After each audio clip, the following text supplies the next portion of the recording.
Good morning. This is a special day where we all pay our respects to our parents. We may be a parent today, but we are also children.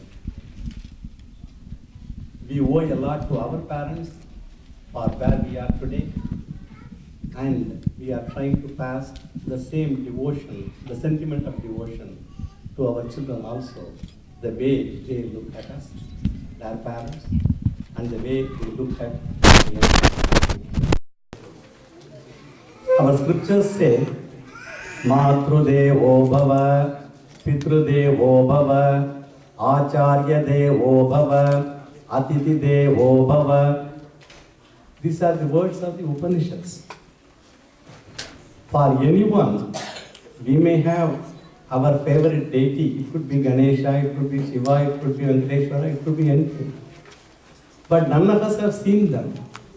We see them in some form, maybe as an image, as a painting, as an idol, in our puja rooms, in the temples. But the Pratyaksha Devata, when Adi Shankaracharya was asked, who is the Pratyaksha Devata? He said, it is your own mother. The mother and father, they are the one who expose us to this world. They are our first gurus. They are God incarnate. And that is the sentiment every Hindu has. They are the personification of divinity. They give us everything, whatever we ask and more. In Tamil, there is one particular poet who said, Thayinum Shalaparindu. More than the mother, the motherhood gives you much more. That is why they worship Yadevi Sarvabhuteshu Matru Rupena Samstita. Namastasye, Namastasye, Namastasye, Namo Namo. That motherhood is very noble. It is not ordinary. So every time we have to remember what our parents have provided to us. The very life, the very sustenance, and the way we conduct ourselves. This nature of our dharma itself, they are all taught to us by our parents. And we have to take time to realize that every moment of our life. And I am glad that we are doing a program like this today to remind us. Maybe we may all know this, but many times what we know, we have a tendency to take it for granted. Even though it is true, but we have to remind ourselves every moment what we owe to our parents.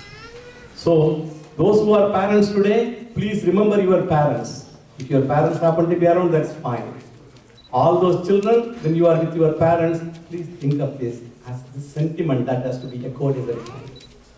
In our system, it is not that, okay, a child becomes 16, 17, and child becomes, according legally, they become 18, 21.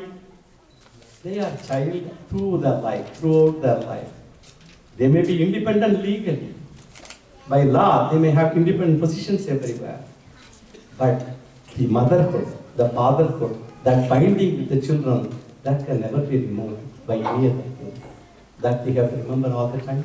And this is an occasion where you all have the opportunity to remember and pay that respect to their respective parents. As I stand here, I remember my parents. As you all stand there, you remember your parents. Children, if the parents are sitting by the side of you, please express your gratitude, appreciation, devotion to them. Because devotion is emotional. Bhakti is emotional. It comes deep from the heart. When it is expressed with that sentiment, it is going to stay for long. It is going to stay with you for the entire life. Normally, I used to tell this thing to so many places. When somebody becomes a great person, so many other people may say, okay, he has become a great person, they may appreciate you and all, but internally they may have a tinge of a particular feeling. This guy is lucky. He got through this, he got this, he achieved this. That slight element of that may be there with everybody else. But if the child or if one happens to even beat the father in a game, for example, we used to have a tennis Krishnan in India. He used to be a great tennis champion. And when this person plays tennis, He was beaten by his own son in tennis. He was very happy. My son plays so very well, he is happy. That is possible only with parents. With nobody else that is possible. So we have to remember that all the time. And with that sentiment and devotion, when we approach our parents, they are the best well-wishers for us in life. Understand that. We have to understand that all the time. Many times in our normal locomotion of day-to-day life and so many problems, we put this sentiment on the wayside. We tend to do that. We should never do that. And I'm glad for this function we have dignitaries like our dear Sam Thompson, our senator, and Mayor is supposed to join us in a few minutes. And I'm glad that this program is put together. I wish I could stay for some more time, but I actually cancelled one class to come now to go to the next class.